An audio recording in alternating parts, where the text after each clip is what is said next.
Alô, amigos, bem-vindos ao Gente que Fala, ao vivo, de meio-dia a 1 pela rádio Trianon, AM 740 São Paulo, Rádio Universal, AM 810 Santos, AltV, www.altv.com.br, com reapresentação 6 horas da tarde. Estamos também na TV Guarulhos, canal 20 UHF, canal 3 da NET, em Guarulhos, 11h30 da noite.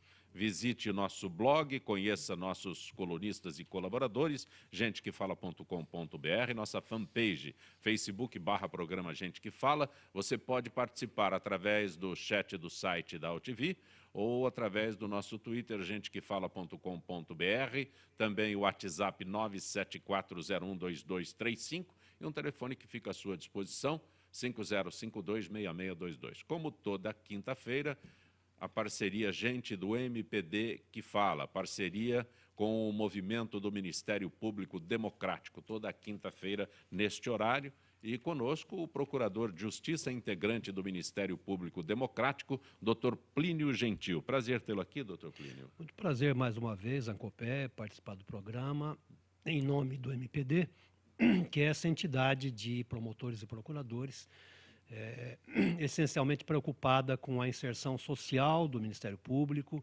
com a preocupação da instituição exatamente na defesa das minorias, dos grupos vulneráveis, e esse espaço aqui é muito bem-vindo, é muito prazer estarmos aqui outra vez. Juiz de Direito, doutor Alexandre Cunha. Prazer tê-lo aqui, doutor Alexandre. Muito prazer, Zancopé, mais uma vez estar aqui discutindo, né, com os convidados do programa. Jornalista Lívia Escoculha. Prazer tê-lo aqui, Lívia. Prazer, obrigada pelo convite novamente. Você é repórter do Portal J. Exatamente. O que é o Portal J? É um portal jurídico que visa fazer uma cobertura sofisticada do judiciário. Então, a gente quer publicar ali o que não tem em nenhum outro lugar. O site é j.info. Também conosco o advogado Dr. Jorge Luff. Prazer tê-lo aqui, Dr. Jorge Luff. O prazer é todo meu, Zancopé, meus cumprimentos aos integrantes da mesa e agradeço pelo convite, estou à sua disposição. Dr. Jorge Luff, o senhor é presidente da Comissão de Controle Social dos Gastos Públicos da OAB São Paulo. Exatamente, Zancopé, é uma comissão criada nessa gestão pelo presidente Marcos da Costa, exatamente atendendo aos reclamos, né, da sociedade civil. Ela nasceu exatamente naquela época das jornadas de junho de 2013, em que o povo saiu às ruas para protestar primeiro contra o aumento das passagens de ônibus, mas depois o movimento se alastrou, adotando uma agenda muito maior, que no fim, é de combate à corrupção e à moralização da administração pública. Doutor Jorge, a gente que está fora, né? Quando eu vejo aqui Comissão de Controle Social dos Gastos Públicos, eu fico pensando se quem gere, o responsável, né, pela gestão desse dinheiro público, desse bem público, tem consciência disso e até onde a gente consegue chegar. Então, Zancopé, eu acho que o momento que nós estamos vivendo no Brasil, aliás, no mundo, é de intolerância com relação à corrupção. Nós devemos exatamente dotar a sociedade civil de mecanismos para atuar no sentido de fiscalizar e combater a corrupção. É exatamente nesse sentido que foi criada a nossa Comissão de Controle Social dos Gastos Públicos, que, aliás, tem atuado em parceria, inclusive com o Ministério Público Democrático, em diversos eventos, com entidades da sociedade civil que estimulam a cultura da transparência, do combate à improbidade administrativa. Então, nós estamos atuando nessa linha em parceria com a sociedade civil. Primeiro assunto, o senhor quer acrescentar algo, doutor? Não, só os meus cumprimentos a todos os presentes, Alexandre, Jorge, Zancopé, Lívia, que eu encontro. O Tribunal de Justiça do Rio de Janeiro prepara um pacote de compromissos para facilitar o acesso ao judiciário, agilizar as ações judiciais e garantir a punição nos casos que houver necessidade. Os compromissos vão do aperfeiçoamento das varas de violência doméstica até a adoção de sistema de controle dos processos que tratam de crimes praticados contra a administração pública. O doutor Plínio é procurador de justiça, a Lívia é jornalista, o doutor Jorge Luff é advogado. Doutor Alexandre Cunha, o senhor que é juiz de direito, eu começo pelo senhor porque eu estou querendo entender como é que se pode criar um pacote de compromissos. Aí eu entrego para o doutor Alexandre. Doutor Alexandre, o senhor que é juiz, né? Este pacote está aqui, como se o senhor já não fizesse isso. Então, Zancopé, na verdade esse tema aqui a gente poderia ficar a tarde inteira, né, dias após dias discutindo. Qualquer iniciativa, né, dos poderes constituídos de tentar aprimorar, né, técnicas de trabalho, enfim, até mesmo cobrar metas, né, que não seja julgar de qualquer jeito, mas, né, dar-se prioridade a esse tipo de ação, são importantes. Agora, o que eu acho que a gente tem que tomar cuidado é de não se auto-enganar, né? A gente, com relação ao processo penal, né, e aqui a gente, é assunto recorrente até das nossas mesas aqui no Gente que Fala, a gente precisa trabalhar para que o processo efetivamente seja um meio, né, para se alcançar o fim de uma sentença adequada, que aprecie os fatos. Entre nós, né, em decorrência de alguma leniência dos tribunais, principalmente dos superiores, né, e de uma advocacia que trabalha para enrolar o processo, que não é toda a advocacia, né, já é bom deixar bem ressalvado. Mas não é fora do papel daqueles advogados que tentam prolongar cada vez mais. Mais ou menos, né, Zancopé? Eu acho que assim, e eu atuando, né, no judiciário já há 8 anos, a gente sabe os métodos, né, que você tem para defender os clientes. Tem uma advocacia muito boa, mesmo né, nesses crimes aí de improbidade, não sei o que advoga no que dá, né? Olha, quais são as matérias que dá para defender o meu réu. E tem uma advocacia, por exemplo, que começa a entrar com exceção de suspeição contra o juiz e repete a exceção de suspeição, e entra com embargos de declaração, entra com recurso especial do embargos de declaração, que são coisas que não estão previstas, né? Mas eles vão se valendo desses meios, né, que estão... É previsto você entrar com um embargo de declaração, não é previsto você entrar com 15 embargos de declaração. E a pessoa entra, né, para estender o julgamento daquilo até o final. Então, e até para me não alongar muito, que também acho que é interessante todos aqui discutirem o assunto, eu acho que institucionalmente a gente pode fazer, né, coisas muito interessantes, principalmente nos tribunais superiores, ter um controle, né, dos casos de repercussão, porque se eu falo que se usa embargos de declaração de forma indevida, usa-se de forma indevida porque o julgador não está atento o suficiente para repelir aquilo desde logo. Então, se você tem um controle nesses... Olha, quais são as ações penais que eu tenho? E esse é um problema muito grave do nosso sistema, de muita ação penal estar no STF, às vezes ação penal originária. Tem que se falar, olha, o que eu tenho de ação penal aqui? E aí, algo que a gente precisava mudar legislativamente é o foro de prerrogativa de função, na minha opinião, né? Deveria ser só para os chefes de poder. Né? O chefe da Câmara, né? Presidente da Câmara, do Senado, presidente da República, presidente do STF, né? Acho que a gente tem que trabalhar, né, sei lá, talvez o STF, né, são 11, aí poderia ser tudo lá mesmo. Mas começar a trabalhar, Corte Constitucional é julgar questões constitucionais, não é para julgar ação penal lá. E, bem, enquanto estiver julgando, quais são as ações penais que a gente tem? Vão pautar tudo, né, porque segura a jurisdição do país inteiro enquanto essas questões não são resolvidas. Então, isso institucionalmente eu acho que é válido. E, né, algumas coisas, ação de improbidade administrativa. Aqui eu sei que o Jorge... Trabalha com improbidade também, Jorge? Trabalho. A gente tem um problema ridículo nas ações de improbidade administrativa que não consegue produzir prova pericial. Né? O artigo 18 da lei da ação civil pública, ela não fala quem tem que adiantar o valor das custas, então não se faz a prova. Como é que você vai provar superfaturamento de obra pública sem uma perícia? Sabe, essas pequenas coisas a gente precisa trabalhar. Infelizmente não se trabalha, né? Então eu acho que a sociedade brasileira, ela merece mais respeito, nós como cidadãos também merecemos ser respeitados e esses problemas pontuais têm que ser atacados de forma séria, não falar, vamos fazer, né, compromissos, tal, não é que sejam compromissos nesses termos. Doutor Plínio. Pode. Agora eu vou ter que pedir a palavra. Não, à vontade. Eu só ia ver o outro lado que Sim, também está envolvido para depois... Eu gostaria agora de defender a posição dos advogados. Sim. O doutor Alexandre colocou, eu concordo com a maioria das suas observações, mas com relação à demora do processo, eu creio que não deve ser imputado a atuação dos advogados. Os advogados usam os mecanismos que estão previstos em lei. Se houver abuso, o juiz tem o poder, inclusive, de impor multas de litigância de má-fé, etc. Ele tem a direção do processo. Mas eu gostaria de lembrar que, no nosso país, o Poder Judiciário está abarrotado, está desestruturado, e os processos demoram, em grande parte, por causa justamente dessa sobrecarga de trabalho que os juízes enfrentam, o Ministério Público, e já foi feito estudo minucioso sobre isso.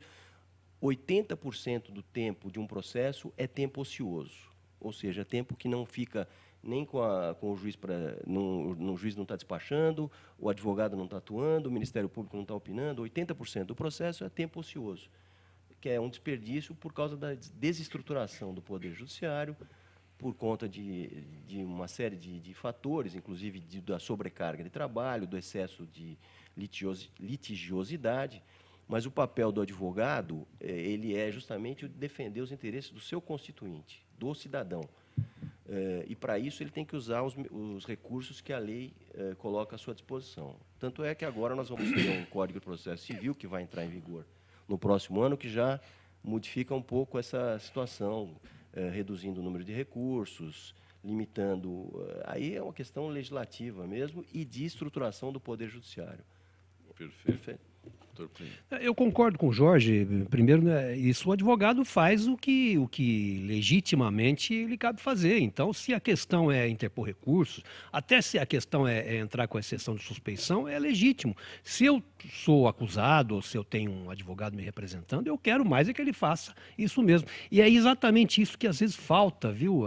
Sobretudo eu atuo na área criminal, sobretudo na advocacia criminal. Você não vê aquela garra,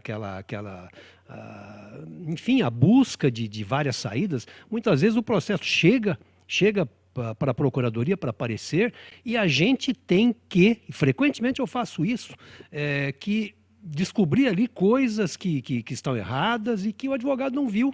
Você se torna, e claro, acho que o papel do Ministério Público é exatamente esse, é fiscal da legalidade, você não quer nada além da legalidade. E muitas vezes faltou ao advogado fazer um requerimento que você lá, como procurador, vai mostrar, né? Agora, sobre esse negócio, pacote não sei, é fácil, pacote de reforma, de sugestões do Tribunal de Justiça do Rio, né? Eu não sei o teor desse pacote, não sei lá. Não sei também, tem mania de querer resolver as coisas por pacote, né? Eu grifei duas coisas aqui. O acesso à justiça no Brasil é extremamente, ele é quase a falta de acesso, é o que existe, a falta de acesso. A justiça é muito cara, é muito demorada, né? A maioria da população não tem tempo e não tem dinheiro para entrar em juízo. Então não entra, resolve as coisas de outro jeito ou não resolve. E então estruturalmente o problema existe, não basta fazer um pacote de como garantir o acesso. O acesso depende do custo do advogado, do custo das despesas processuais, da demora daquilo. Às vezes a demora é tão grande que não compensa, normalmente é isso.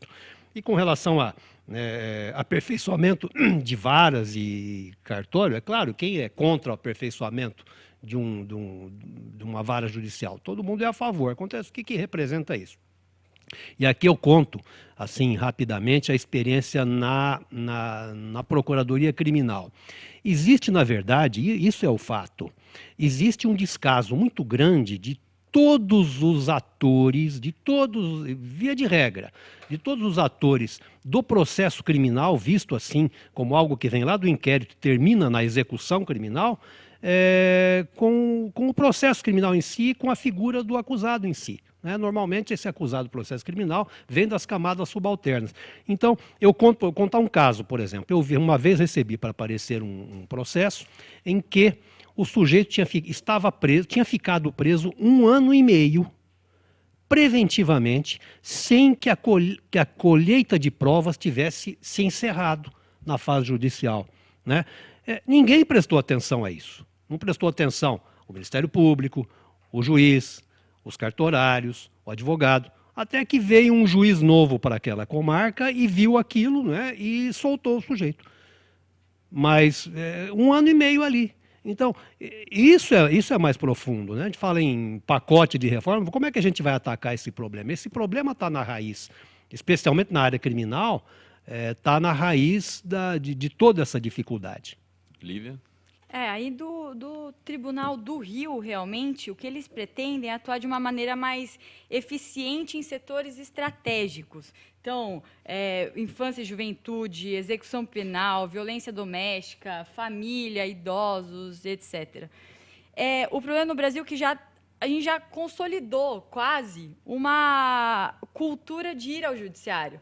Quase que, quando tem algumas brigas, as pessoas não conversam, vão direto para o judiciário. Isso acaba transformando aqui uma pilha de processos que o é acesso difícil, de né? acesso é o inacesso, né? Eu vou um pouco contra o que o Plínio está dizendo. Eu acho que o nosso acesso é muito fácil. A gente conversa com pessoas de outros países, não é? A pessoa pensa 2, 3 vezes antes de entrar. Aqui você entra por qualquer coisa. Desculpa, Andy. Principalmente por causa do custo, né? Por exemplo, na Inglaterra, o custo para você entrar no judiciário é muito caro. Então, lá, esses meios alternativos de solução de conflitos, que hoje a gente chama meios adequados de solução de conflitos, é uma coisa comum, é quase que obrigatório. E uma das questões desse pacote, até do Tribunal do Rio, é implementar mais essa cultura, né, esses meios alternativos de solução. E, além disso, o que eles estão planejando fazer também é implantar algumas medidas de proteção de testemunhas e de réus colaboradores, que isso também a gente está discutindo bastante, né? Principalmente em casos que caracterizem corrupção, lavagem de dinheiro, organização criminosa. Então, acho que esses pacotes estão se tornando comuns, né? Tanto na OAB, acho que já teve também, agora no próprio Judiciário e no Tribunal do Rio. Acho que está se tornando comum e pode ser bem efetivo mesmo. Nem se for para discutir essas questões. Então, eu vou sendo muito fazer o esperançosa. advogado do diabo. Eu não sei, tem um discurso hoje que está se estabelecendo. Olha, tem que tirar do judiciário, não pode ir ao judiciário. O judiciário tem muito processo. Claro que tem muito processo, né? Puseram até um processômetro aí exposto. Eu achei a medida ótima. Né? Pois é, não, então, mas eu penso o seguinte, olha... Excelente, porque as pessoas, elas têm... Vai. Não, eu só dizer, eu quero só fazer o contraponto. Por quê? Quer dizer, as pessoas em situação de absoluta desigualdade entre si têm outra instância que não o judiciário para tentar solucionar seus problemas sem que o pequeno seja massacrado pelo grande? Como é que você vai... onde é que você vai ter um diálogo em igualdade de condições entre um empregador forte e um empregado, entre alguém que tem inserido num contexto político e um funcionário lá embaixo? Quer dizer, é só o judiciário, e olhe lá, que pode tratá-los numa situação de razoável igualdade. Para onde é que essas pessoas vão se não for ao judiciário? Plínio, mas é exatamente. Eu acho que nos casos em que é necessário, o judiciário está aí. Agora, em casos, né, briga de trânsito, a gente pega cada ação, né? Hoje em dia, se xingou uma pessoa no trânsito, já vira a pessoa pede dano moral, pede justiça gratuita, né? A pessoa que viaja para o exterior todo ano fala, não posso recolher, fui xingado no trânsito, vai entrar com uma ação pedindo danos morais. Profissionais médicos, né? Quem não conhece o dia a dia forense, vê todo mundo sendo processado por qualquer coisa, também todos com assistência judiciária gratuita, perdeu a ação, não vai pagar nada. Não raro chega ao Supremo, né? Passa por 4 Sim, instâncias. E fala, doutor, a pessoa sofreu um processo, né, de responsabilidade civil, não vende imóvel, vai ficar com a vida parada aí de 5 a 10 anos. A discussão talvez possa ser mais específica para algumas áreas. Trabalhista sempre vai ser mais sensível, né? Não tem como. Se você me permitir, Pois só pegar um gancho com a fala da Lívia, né? A Ordem realmente lançou recentemente, no mês de junho, uma campanha de corrupção não. E teve ampla divulgação, e eu até passei aqui para o doutor Alexandre um resumo das proposições, eu já me apropriei, 11 proposições, e o nosso pacote, vamos dizer assim, apropriando indevidamente do que o doutor Plínio falou, ele é de caráter mais preventivo. Ele propõe medidas de caráter de fortalecimento dos órgãos de controle, fortalecimento da advocacia pública, de fiscalização do financiamento de gastos de campanha.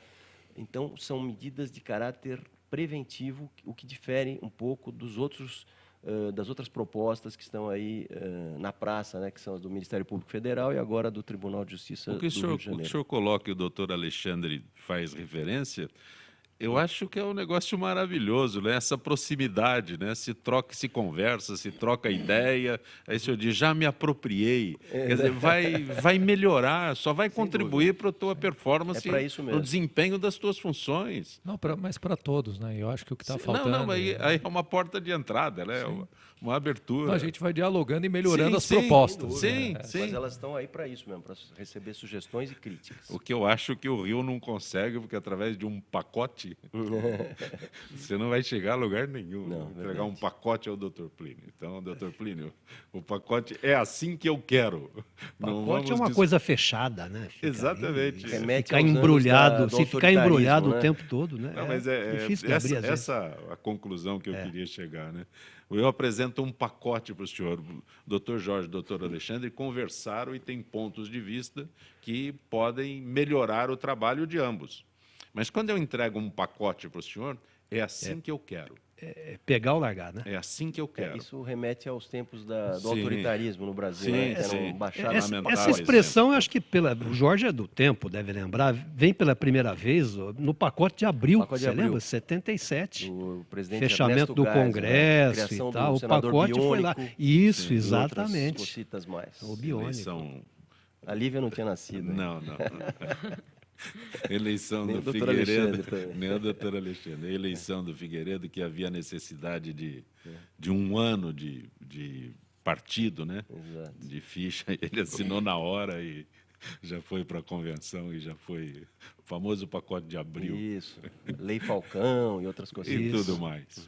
Supremo Tribunal Federal vem mostrando que irá bater de frente com um novo projeto sobre o Estatuto da Família que tramita no Legislativo e cujo artigo 2º afirma: define-se entidade familiar como núcleo social formado a partir de união entre um homem e uma mulher, por meio de casamento ou união estável, ou ainda por comunidade formada por qualquer dos pais e seus descendentes. Segundo o STF, o conceito de família deve ser interpretado de modo mais abrangente. Lívia, modo mais abrangente, qual seria isso, Lívia? Então, exatamente. Esse projeto de lei causou muita polêmica, né? Até na Câmara, a comissão especial demorou 5 horas para aprovar esse texto.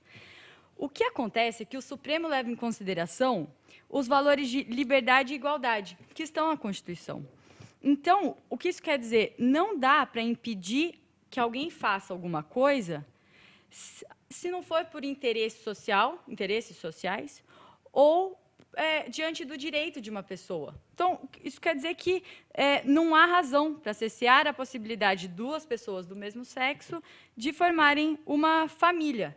E essa proposta vai, além disso, contra o entendimento do STF, tanto é que, nesse ano, o Supremo já garantiu a um casal gay a adoção de 3 filhos. E, em 2013, o Supremo também já tinha autorizado a união civil entre pessoas do mesmo sexo. Então, o que eles querem dizer, pelo menos o entendimento que o Supremo vem passando, é que ninguém pode ser privado de direitos por motivo de sua orientação sexual. Aí até o relator do projeto na Câmara, né, o deputado Diego Garcia, foi questionado sobre isso. Supremo, vocês não estão indo contra o entendimento do Supremo? E ele disse que, mesmo que o casamento de pessoas do mesmo sexo possa ser uma ideia a ser considerada, a decisão não compete ao Judiciário, porque não cabe ao Supremo, o Supremo não pode legislar. Então, tem aí questões processuais e até do próprio entendimento do Supremo. E é isso. Agora, outra coisa que eu queria dizer, no Senado está tramitando também um outro projeto de lei que chama Estatuto das Famílias. E lá, esse estatuto é um pouco mais flexível e diz que o parentesco é definido pelo sangue, mas também pela afinidade. Então, na minha opinião, ainda tem uma luz no fim do túnel. Doutor Jorge. Então, eu entendo que esse projeto de lei, se for aprovado, que eu não acredito, ele está fadado a ter decretado a sua inconstitucionalidade, porque o Supremo não legisla, nem pode legislar, mas embora nós tenhamos atualmente um movimento aí do ativismo judicial, né? Mas o Supremo, em princípio, ele não legisla, mas ele pode dizer se uma lei é constitucional ou não. E isso certamente esse projeto de lei ele traz uma ideia completamente contrária ao entendimento da Constituição, que assegura a liberdade, a igualdade de gêneros, a liberdade para você optar, opção sexual, como quiser, e sem nenhuma restrição de direitos. Portanto, essa lei, no meu modo de ver, ela restringe um direito que é assegurado pela Constituição. Doutor Alexandre? Eu acompanho o posicionamento dos colegas aqui, né? O Supremo já decidiu o entendimento dele, né? Do que o que a Constituição acolhe ou não, quer dizer, vai legislar contra o entendimento. Doutor Plínio? Sim, concordo que a decisão do Supremo ela limita qualquer alteração legislativa, mas chamo atenção para o seguinte: está na moda, né? Parece que com uma escalada retrógrada do Congresso, surgirem aqui e ali umas propostas assim esquisitas, redução da maioridade penal, agora essa definição de família, quer dizer, está na cara que isso é mais uma jogada, e quem sabe até de marketing, dessa bancada BBB, né? Do boi, da bala e da Bíblia. Qual é o efeito jurídico de definir família como homem e mulher? O que é? Por causa da adoção? Porque isso está definido no Código Civil já, né? O que a gente tem uma realidade, sabe? Decida o que quiser o Congresso. As famílias de 2 pessoas do mesmo sexo, de 3 pessoas, de irmãos, de tios, enfim, a multiparental vai continuar existindo do mesmo jeito. Então, para que ficar legislando e apresentando projetos, primeiro, para dizer o que já está dito, né? Segundo, para querer, parece que é fazer uma afirmação de conservadorismo, quem sabe dando satisfação aí a um eleitorado ultra retrógrado, né? Para dizer, olha, não, a família, o casamento é homem e mulher, e o homossexual é imoral, e é do demônio, e isso não pode acontecer. Deve ser uma afirmação, na verdade, política de uma ideologia, né? que finge ainda acreditar naquele velho casamento monogâmico, criado aí exatamente ou unicamente para se ter a certeza da paternidade dos filhos, e nada mais do que isso é sabido, né, para querer dizer que não, isso continua sendo o eixo central de qualquer família. Ora, faz favor. Doutor Plínio, tanto a notícia anterior quanto esta, agora, sobre o conceito de família, o senhor define, né? É para dizer o que já está dito. Então, eu não vejo... Não, mas parece que é uma afirmação. Olha, é assim, não queiram vocês aí, com essas ideias de igualdade, não queiram modificar o que já está aí.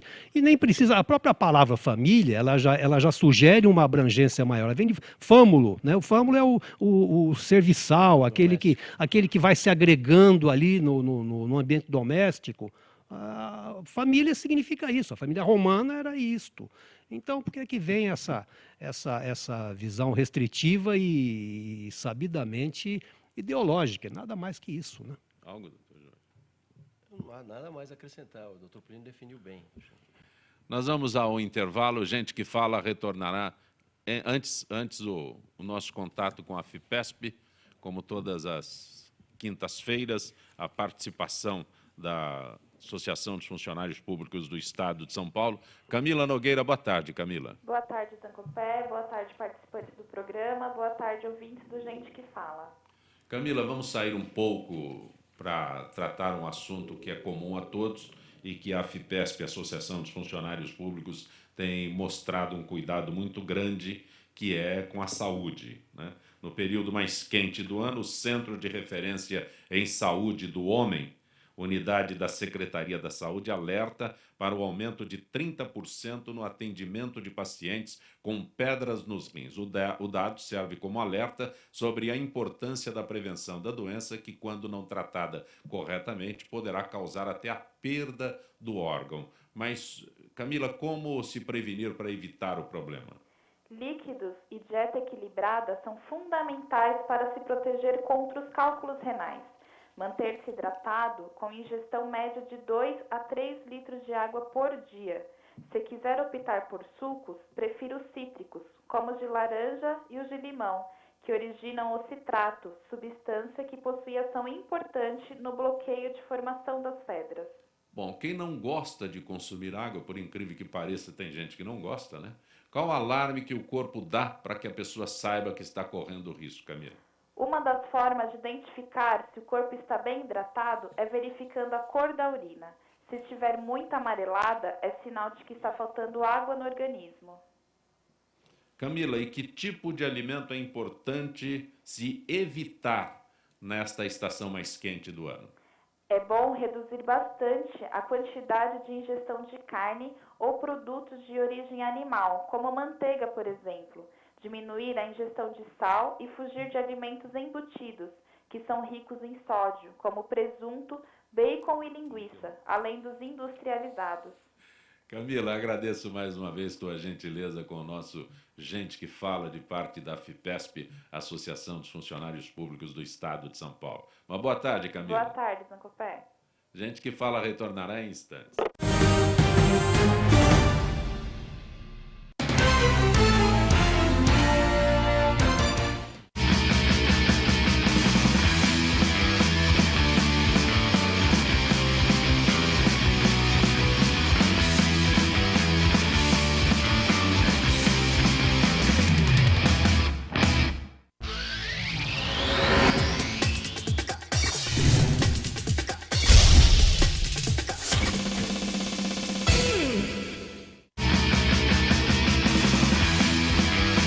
Alô, amigos, eu sou o Zancopé Simões. Acompanhe Gente que Fala de segunda a sexta-feira ao meio-dia pela AltV, www.altv.com.br, a sua TV da internet, e na Rádio Trianon, AM 740 São Paulo. Programa Gente que Fala, com as principais manchetes do dia, informação, prestação de serviço e tudo o que acontece no Brasil e no mundo pela ótica de convidados sempre muito especiais que proporcionam a oportunidade de conhecer as várias faces da notícia. Gente que Fala, de segunda a sexta-feira, meio-dia. Espero você.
Atenção, este veículo está sendo roubado. Ligue para a nossa central e diga a localização exata desse veículo, porque com o localizador instalado nele vai ser difícil encontrar. Chegou o Bebom, rastreador com tecnologia de telemetria de última geração. Com ele, você sabe exatamente onde estão seus veículos, frota e família. Contrate agora. Acesse www.bebom.com.br.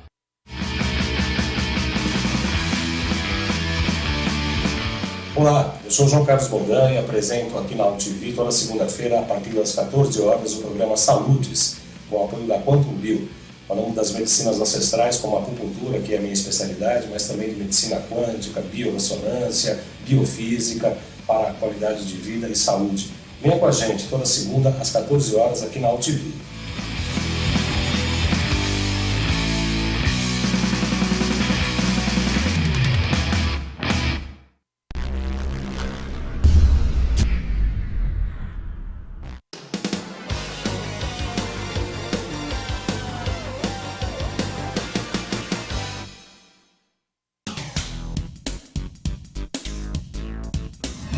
Sim, meus amigos, muito prazer, sou Sérgio Oliveira e estou aqui para lembrar vocês que toda segunda-feira, 9 horas da noite, eu estou aqui na TV da internet com o Futebol Alternativo TV. Sim, Série D, Série C, Copas Estaduais, as divisões de acesso, tudo aquilo que nenhum outro programa esportivo fala, tem a coragem, a capacidade de falar, nós falamos aqui na AltV. Toda segunda, 9 horas da noite, só aqui na TV da internet.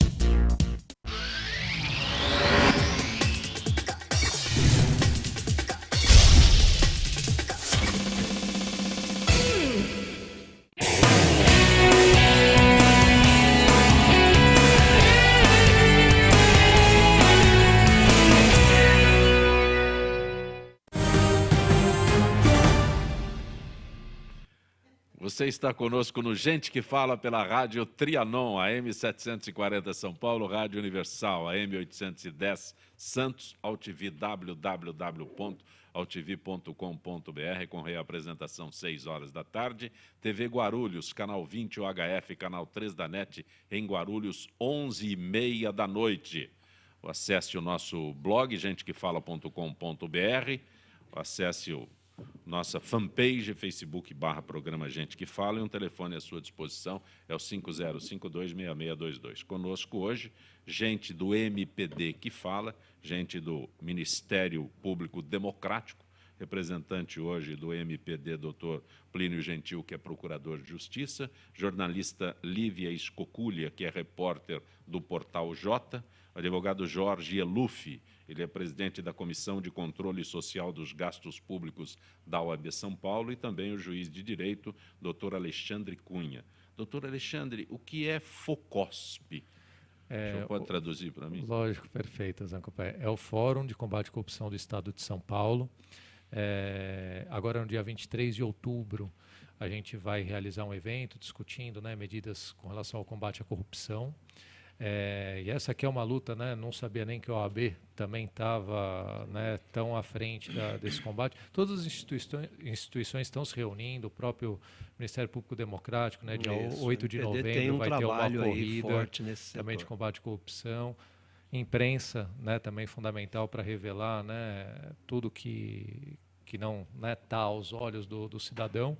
A gente vai fazer esse evento, se quem tiver interesse, né, é aberto à comunidade jurídica em geral, se, né, tiver cidadãos também que queiram comparecer, no site da Escola Paulista da Magistratura, pode encontrar essa informação. O evento é gratuito e a ideia é procurar o diálogo com os profissionais, em especial os profissionais de direito, né, até porque a gente vai discutir algumas propostas de alteração legislativa, mas aberto, né, a quem mais tiver interesse em saber o que de sério está acontecendo aí nos bastidores, para que a gente melhore um pouco o país. É dia 23 de outubro deste mês que estamos começando. Né? Começamos hoje. Na Escola Paulista da Magistratura.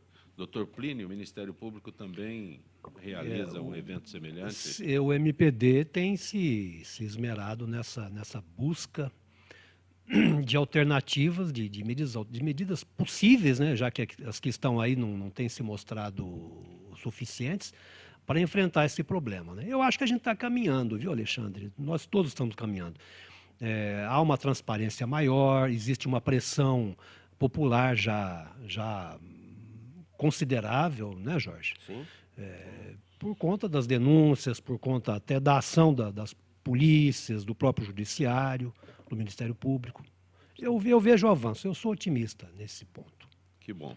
Só para completar o que o doutor Plínio falou, esses episódios recentes que nós estamos vivendo, inclusive esse da Operação Lava Jato, mostra a pujança, a força do Ministério Público, da Polícia Federal, do Poder Judiciário, que hoje nós temos uma nova geração de delegados, de promotores, procuradores, de juízes, como o doutor Alexandre. De advogados. E advogados também, que não tem compromisso com o passado, não tem compromisso com aquilo que está lá, que é podre, carcomido, que é a corrupção. Estão todos empenhados realmente em moralizar, em trazer a ética para a vida pública. Eu vou um pouquinho mais longe, Jorge. Eu acho que a nossa democracia está amadurecendo. Quando é que nós vimos antes políticos de expressão, empresários, grandes empresários irem para a cadeia, esses escândalos aparecerem, serem objeto de discussão de todo mundo sabe o que está acontecendo. Você pode criticar, dizer, não, mas o juiz, mas o Moro, mas o Joaquim, enfim, mas isso está na pauta da discussão de todo mundo. Doutor Plínio, o senhor abasteceu sua moto antes de vir para Gente que Fala? Abasteci. Já pagou o novo preço? Paguei, mas felizmente a moto gasta pouco. Então, esse problema... Eu senti esse problema no bolso muito lá atrás, né? E quando eram aumentos... De quanto foi esse aumento agora? Esse aumento foi de 6% para as refinarias. Sim. E imediatamente os postos já repassaram para nós, mortais comuns. Eu sou de um tempo, eu já até disse aqui, em que os aumentos eram astronômicos, e eram começavam à meia-noite, e a gente fazia filas, o Jorge devia fazer isso também, filas nos postos de gasolina para abastecer. Aí ia chegando a sua vez, acabava a gasolina, você ia embora e no dia seguinte abastecia pagando lá 50% a mais. Houve época, inclusive, que os postos fechavam. Fechava um fim de semana, não podia. Você carregava, estocava, você punha gasolina no galão, estocava, carregava no carro. Olha que coisa Fechava no absurda. final de semana. Sim, não podia. Fechava os postos. Só Sim. das Isso. 6 Aí você ia viajar. O tanque não dava para você chegar e voltar. Você levava. Nunca se venderam galões de plástico de 10, 20 litros como naquela época. Você comprava, enchia aquilo de gasolina, punha no porta-malas do carro e viajava daquele jeito. É verdade. Doutor Alexandre, é que o aumento foi anunciado para as refinarias. Eu acho que nem os caminhões-tanque das refinarias saíram e chegaram aos postos, mas já encontraram com novos preços. A única coisa que eu pondero a respeito, e assim, né, o Jorge e o Plínio estão falando, acho que a importância da economia estável, né, que foi algo que a gente conquistou nos últimos anos, e temos que ficar atentos para que não percamos isso, né? Acho que essa é a chave. Né? Controle de preços, né? Qualquer pessoa minimamente informada sabia o que estava acontecendo. Né? Segurando o preço de eletricidade, segurando o preço de combustível. Gerou-se, né, uma série de problemas enormes que agora estão estourando. É preocupante. Né? Lívia, você não tem problema, né, Lívia? Essa história que o Dr. Plínio contou Essa eu não passei por ela, mas... o que eu ouvi sobre isso de economistas é que esse anúncio mostra que a Petrobras conseguiu recuperar sua autonomia na decisão dos preços. Isso porque o governo vinha impondo aí uma restrição muito forte à estatal para fazer o reajuste da gasolina, mesmo vendo caixa indo embora. E o que acontece a Petrobras exporta petróleo e importa gasolina. Se o dólar encarece a importação da gasolina e tem que vender a gasolina aqui mais barata, a conta não fecha, né? Tem um prejuízo de qualquer jeito. E o dinheiro tinha que sair de algum lugar e saía do caixa da economia, então, da companhia. Então, o que eu ouvi falar é realmente isso, que a Petrobras hoje, com esse anúncio, conseguiu recuperar a autonomia aí na decisão dos preços, mesmo que foi super rápido, né? Menos de 24 horas depois do anúncio, todos os postos já estavam com esse novo preço. uma forma de recuperar um poder catastrófico, né? Essa forma, né? Às nossas custas. Então, eu gostaria de lembrar, Zancopé, que a Petrobras, que é a nossa maior empresa, nosso maior patrimônio, né? Vem desde o tempo lá do Petróleo é Nosso, do Monteiro Lobato, né? Ela sempre foi... Isso eu não lembro, Jorge. Não, eu li nos livros. Mas, enfim, em várias campanhas eleitorais, foi mote de campanha dizendo que o partido X estava querendo, na verdade, privatizar a Petrobras. Quando, na verdade, o que foi feito agora recentemente foi a privatização da Petrobras, só que para interesses escusos. Piratização. Não é verdade? O termo correto é piratização. É uma piratização, exatamente. Houve uma apropriação dos recursos da Petrobras para desvio de finalidade. E isso aí, aliado ao fato de que os preços dos combustíveis ficaram congelados por uma decisão meramente política do Poder Executivo, causou essa defasagem que hoje em dia vai ter que ser corrigida sob pena da empresa se tornar deficitária. Aí sim, a ponto de ter que ser privatizada. A empresa já é deficitária. Exatamente, já é deficitária. O que ela se referiu aí o pré-sal, por exemplo, custa $60 para si, R$60 para o barril. Né? A extração de um barril lá no pré-sal, vendido a 40, pois é. Então não dá nem para tirar, não dá nem para mexer lá embaixo, porque já tem um déficit nesse negócio. Olha, atenção, sim, há problemas na Petrobras, há corrupção, não acho que essa corrupção, tenho certeza que ela não é de agora. O Ricardo Semler publicou, meses atrás, um artigo muito interessante. Ele fala da Petrobras, mas fala de maneira geral. O artigo se chama assim, Nunca se roubou tão pouco. né? E ele se coloca lá como filiado ao PSDB, que faz toda a crítica que faz o PSDB. Mas atenção, né? Ele diz que desde o regime militar ele tinha dificuldades com a Petrobras por questões de corrupção. Só que isso não vinha a público, né? Então, acho que a gente tem que ter uma certa cautela, porque senão nós vamos estar fazendo um discurso que começa assim, olha, roubaram muito, a empresa ficou instável, a empresa não é sólida. Nós temos um pré-sal aí que exige investimento, que exige seriedade e uma tecnologia que a empresa tem, mas do jeito que está, ela não vai dar conta. Então, vamos privatizar. Né? Então, é preciso denunciar essa para mim, isso é uma trama, ela é uma sequência. Né? Então, vamos separar as coisas. Tem corrupção, tem que ser apurada, tem mesmo. Né? Entretanto, ela é um patrimônio que tem que ser mantido como estatal. E é sim,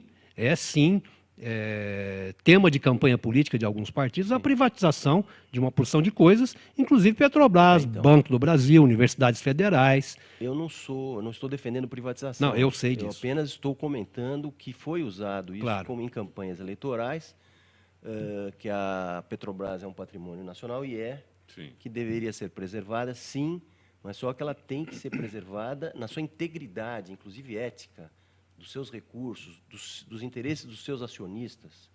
Nós estamos sofrendo ações nos Estados Unidos, agora mesmo, de acionistas, e lá o negócio não é brincadeira, porque eles prezam muito o dinheirinho dos aplicadores, dos seus investidores. Claro, né? E lá, vive-se disso, provavelmente, a Petrobras será condenada em somas astronômicas. Então, eu sou favorável a que seja implementado um sistema de controle rígido, sem dúvida nenhuma, na Petrobras, responsabilização dos seus conselhos. Eu não sei como é que até agora não se responsabilizou o conselho administrativo, lá, o conselho assessor da Petrobras. Eu lembro de casos muito mais singelos na nossa vida forense, em que houve intervenção ou liquidação de companhias seguradoras, por exemplo, em que os bens dos seus administradores e dos seus conselheiros, membros do conselho, ficaram bloqueados por 10, 15, 20 anos. E até agora, na Petrobras, não se vê nada. E só para aproveitar o assunto, né, há algum tempo atrás a gente lia nos jornais, né, e aquela história de Pasadena, né, que coisa diferente, não sei o quê. Né? Será que era? Exatamente. Né? Então todo mundo, mas será que teve isso? Não, foi má gestão, né? E aí uns negócios assim da China, né? Compra-se por X, né?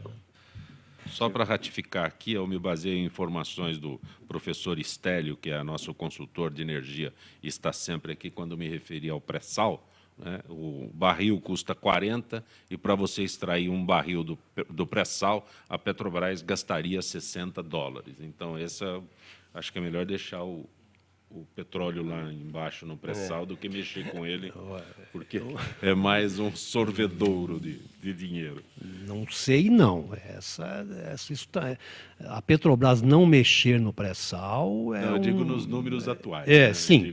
Então é uma questão, talvez, de se equipar melhor e tal. Sim, mas porque dizer, olha, não vai mexer, o mundo está de olho nisso. É uma das 3 maiores reservas de petróleo do mundo. E, curiosamente, pouco se fala nisso. O pouco se falar já é suspeito. Ivone da Vila Ré. Ivone. Acho que família é quem cuida, ama, educa e prepara para a vida. Né? Como é que é? Estrutura, esse estatuto. Esse estatuto é uma vergonha. Quer dizer que se os netos moram com a avó ou tios, não constitui uma família, diz a Ivone da Vila Ré. Acho que é aí, consegui ler direitinho aqui, não é isso, Lívia? Acho que li direitinho aqui, né? Você que enxerga melhor que eu. Mas essa é a mensagem da Ivone da Vila Ré sobre a questão de família que nós abordamos há instantes aqui no nosso Gente que Fala. Olha, o plenário da Câmara aprovou o projeto de lei complementar 124/15 do Senado, que prevê a aposentadoria compulsória aos 75 anos para o servidor público de cargos efetivos da União, dos estados e dos municípios, incluídas suas autarquias e fundações, com proventos proporcionais ao tempo de contribuição. Quem está diretamente inserido nesse contexto aqui de aposentadoria compulsória aos 75 anos, Dr. Plínio e Dr. Alexandre, que são do Judiciário. O que eu teria para comentar a respeito é o seguinte. Enfim, não existe solução ideal, né, para essa questão da aposentadoria, quando que deve aposentar, né? A gente tem hoje pessoas de 70 anos que estão muito bem, né, e conseguiriam seguir tranquilamente até os 75.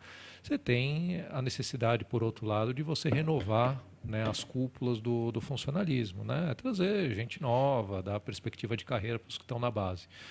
Em especial que é do Judiciário, aqui eu aproveito o gancho, existe uma proposta alternativa, né, que é dos 70 aos 75 anos, você tem a figura do senior judge, né, que tem nos Estados Unidos. Então, se a pessoa se sente, né, ativa ainda, pode trabalhar, tudo bem, mas aí o seu gabinete fica aqui, né, para uma outra pessoa assumir, né, toda a sua estrutura de trabalho, e você vai contribuir, né, dentro das suas limitações, continua atuando nos seus processos, mas sem o quadro de apoio que a gente vai utilizar, né, para o pessoal que está entrando. E tem mais gás mesmo, né, para quem está, né, no dia a dia ali, com o quadro escasso que a gente tem de servidores, é muito difícil atuar. Né? Então você imagina ainda para, né, quando a pessoa está com mais idade, não sei o quê. A gente precisa dar estrutura para o pessoal que também está no começo da carreira. Dr. Plínio, quer se manifestar sobre isso? Eu sempre achei uma coisa, não sei, curiosa, quase mais do que isso. Esquisita isso de estabelecer uma idade em que o sujeito não serve mais. Né? Eu vejo isso com muita desconfiança. Sempre vi, desde muitos anos atrás, quando entrei na carreira. Me parece que o ideal seria que tivéssemos mecanismos nas instituições, no serviço público, de fazer uma avaliação. Porque veja o seguinte, ele, independente de idade, se ele não tiver condições porque tem um problema psíquico, outro e tal, ele vai ter lá um jeito de ser afastado temporariamente ou, se for o caso, definitivamente. Então, por que marcar assim uma idade em que o sujeito é expulso? Né? Mas será que isso não engessaria muito? Não, mas eu acho que, veja o seguinte, o sujeito com mais idade, eu vejo isso em volta. Junta experiência, né, com energia, com capacidade de visão. Muitas das pessoas que se aposentam, que eu vejo aos 70 anos, são expulsos do serviço público, estão no auge da sua capacidade. Então, é quase cruel aquilo, é cruel com a pessoa e é estúpido com o serviço público, porque você dispensa alguém que reuniu já uma experiência e tem energia e tem uma visão importante. Né? A renovação é feita pelos concursos, vão abrindo vagas, as pessoas se aposentam, saem, não saem só na compulsória. Me parece adequada essa reforma. Ô, Plínio, mas só, né, assim, mas a questão é, vamos tentar alguma coisa que consiga conciliar todos os interesses. Porque tudo bem, a pessoa consegue trabalhar, mas consegue trabalhar com uma estrutura de 6 pessoas ajudando. E a pessoa aqui embaixo que tem uma pessoa. Então, se consegue continuar trabalhando, então, olha, tudo bem, agora menos estrutura para você, vamos deixar o pessoal também galgar novos patamares no funcionalismo. E a gente tem isso, que todas as cúpulas do funcionalismo são as pessoas mais velhas. Né? Será que os mais jovens, a gente tem que aproveitar o mais velho, lógico, né? Toda a experiência, tudo. Mas será que o mais jovem também não precisa, né? Olha, o que a gente fez até agora no país foi bom? Não precisamos mudar um pouquinho? Mas você não está acabando com a aposentadoria compulsória. Está jogando só mais 5 anos. Até porque isso atende a uma expectativa de vida que aumentou. É razoável. Mas eu acho que atende, inclusive, um interesse econômico do governo. Não, isso sem dúvida. Por trás está isso. Você está impedindo que venha um novo juiz com um ganho muito expressivo, e então você mantém o juiz ou o servidor qualquer, que seja, aí falo no sentido genérico, o servidor público, em atividade por mais 5 anos, o que representa uma economia considerável para os cofres públicos.